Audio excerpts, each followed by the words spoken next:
כאן. אולי אל הרביעית שלה. אלכסנדרה סולדטובה מרוסיה, בת ה-18, סליחה.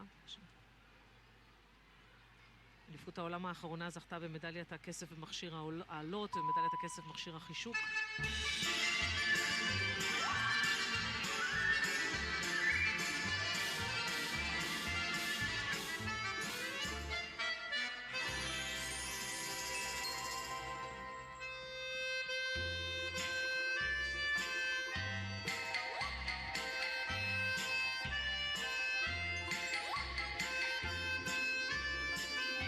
סבג ידע.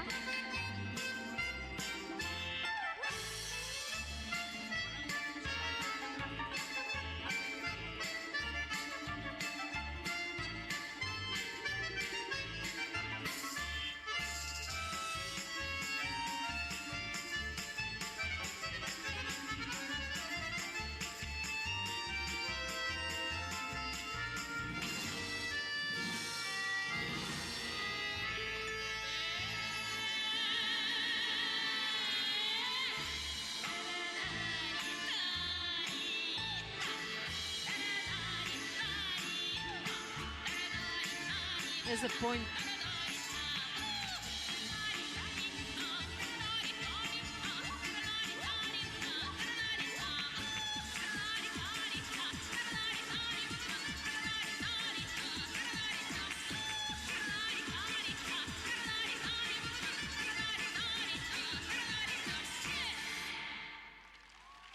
נהדרת סולדטובה, תענוג לראות אותה. עבודה גופנית מצוינת, עבודה נהדרת עם המכשיר.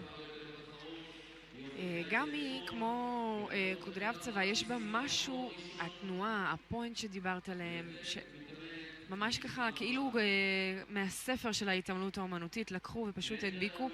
ואני חייבת לומר לך שדווקא לאלכסנדרה יש משהו אפילו עוד יותר חינני מליאנה קודריאבצבה. יש בה גם מעבר לפנומנליות הגופנית איזשהו חן ככה שדווקא ביאנה הוא לא קיים. תראי, יאנה יש בה משהו שהוא נראה מורם מעל, את יודעת, לא נגיש.